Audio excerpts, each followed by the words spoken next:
እንዴት ፍሬሽማን እንግሊሽ እናጥና? ትልቁ ጥያቄ ነው። በባለፈው ቪዲዮ ላይ ያነሳነው ጥያቄ ነበረ። ሰላም እንዴት ናችሁ? በባለፈው ክላሳችን ላይ እኔን በእንግሊዘኛ ኮርስ ላይ ለፈተና የረዱኝን እና የተጠቀምኩባቸውን አሁን የምጠቀምባቸውን መንገዶች ነግራችኋለሁ ብያችሁ ነበረ። ቪዲዮ እንዳይረዝምባችሁ ስለፈለኩ ለዛሬ አድርጌያችኋለሁ። ዛሬ በዚህ ቪዲዮ ላይ ለኔ የጠቀሙኝ ልምዶች አካፍላችኋለሁ። አብራችሁኝ ቆዩ። አንደኛ፣ በምታነቡበት ሰዓት የምዕራፉን ዋና ፎከስ ለይታችሁ አውጡ። እኔ በእንግሊሽ ኮርስ ላይ በጣም የረዳኝ ነገር ቢኖር ለማጥናት በምገባበት ወይም በምጀምርበት ሰዓት ላይ አንድ ግራመር ክፍል ላይ ብቻ ነበር አተኩሬ የምመጣው። ይሄ ሀሳብ እንዴት መሰላችሁ? ለምሳሌ ዛሬ አጠናለሁ ብዬ የማስበው ጀነራሊ ስለ ቴንሶች አይደለም። ዛሬ ለማጥናት የምመጣው ስለማን ነው? ስለ ሲምፕል ፕሬዘንት፣ ፕሬዘንት ኮንቲኒዩስ ኤንድ ፕሬዘንት ፐርፌክት አጠናለሁ ብዬ እነዚህን ሸፍኜ እውላለሁ ብዬ ነው የምመጣው። ይሄ አጥናን ዘዴ እንዴት ጠቀመኝ ብላችሁ እናንተ ምን ጠቀመ ብላችሁ ጥያቄ የምታነሱ ከሆነ የአጥናን ዘዴ ለረጅም ጊዜ እንዳልረሳና ትልቅ የሆነ ወይም ደግሞ ጥልቅ የሆነ መረዳትን ሰጥቶኛል። ሁለተኛው ደግሞ በእንግሊዘኛ የማንበብና የመስማት እንዲሁም የመናገር ችሎታችሁን ማሳደግ ነው።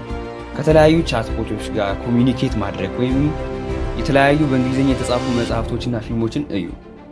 እኔ ቻትጂፒቲ ጋር ኮሚኒኬት ሳደርግ ከቆዩ በኋላ እንግሊዘኛን ገምግሞ ብዬ ጠይቀው ነበርና ከ100% ሬት አስደርገው ነበር እና በየጊዜው በተደጋጋሚ እንደዚህ አይነት ነገሮችን አደርግ ነበርና በእንግሊዘኛ የተጻፉ ነገሮችን እንድረዳ ለኔ ትልቅ አስተዋጽኦ ካበረከቱት ነገሮች መካከል አንዱ ይሄ ነበር።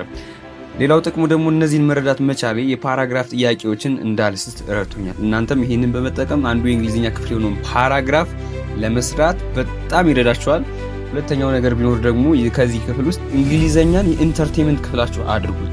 ይህን ልምድ ካዳበራችሁት ብዙ ጊዜ በራስ መተማመናችሁ ይጨምርና ፈተና ሳታነቡ እንኳን ጥሩ ውጤት ማምጣት ትጀምራላችሁ። ምክንያቱም እንዴት ነው ሳናነብ ጥሩ ውጤት እናመጣው ልትሉ ትችላላችሁ።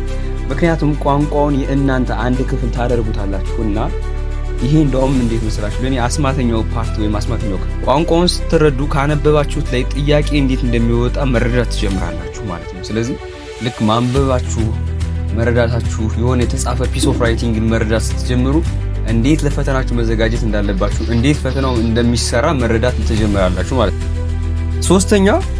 ሶስተኛው ደግሞ ለኔ በጣም የጠቀመኝ ነገር ወይም ከህይወቴ ላይ ደግሞ ትልቅ ተጽዕኖ የፈጠረው ነገር ምንድነው? ሶስተኛው ደግሞ ጥያቄ በደንብ መስራት አለባችሁ። በፊት ላይ አንብቤ ስጨርስ ያነበብኩትን በክለሳ ወይም ደግሞ ከልሼ አቆም ነበርና ከዛ ለፈተና ቁጭ ብዬ ጥያቄዎችን ሳይ ምን እንደሚሰማኝ ታውቃላችሁ?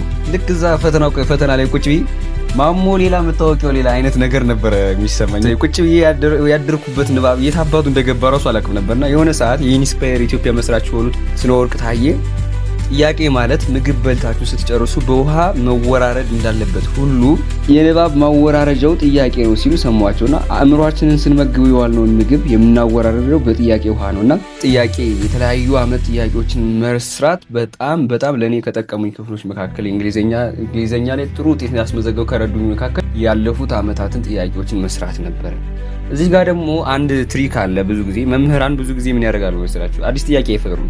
ያለፈውን አመት ላይ ያሉትን ጥያቄዎች ሀሳባቸውን በመቀየር ተመሳሳይ አይነት ጥያቄ ያቀርቡላችኋል። ያ ማለት እናንተ ያኛውን ከሰራችሁት የኛውን ይመስላል ተመሳሳይ ነው ማለት ነው። ግፋ ሲልም ደግሞ አንዳንዴ ዝም ብሎ የሚገለብጡበትም ታይም አለ። እናንተ ይህንን በመረዳት የተለያዩ አመት ጥያቄዎችን በመስራት ሞር ራሳችሁ ላይ ፎከስ አድርጋችሁ በመስራት ቋንቋውን የራሳችሁ አንድ ክፍል በማድረግ የተለያዩ ጥያቄዎችን በማዳበርና ለመጥናት ስትጀምሩ ስፔሲፊክ የሆነ ፓርት ላይ ብቻ በማጥናት የራሳችሁን ጥልቅ እውቀት መመስረት ትችላላችሁ። እነዚህ ነበሩ ለኔ በጣም ከጠቀሙኝ ፓርቶች ወይም ደግሞ እንግሊዘኛ ላይ በሁለቱም ታይም ላይ A+ ሰርቼ እንዲሄድ ያደረጉኝ እነዚህ ነበሩ። ስለዚህ በደንብ ጥያቄ ስሩ ቤተሰቦች። ለኔ የጠቀሙኝ እነዚህ ናቸው። እናንተም ራሳችሁ ላይ ወስዳችሁ ስሩባቸው፣ የእናንተ አድርጓቸው።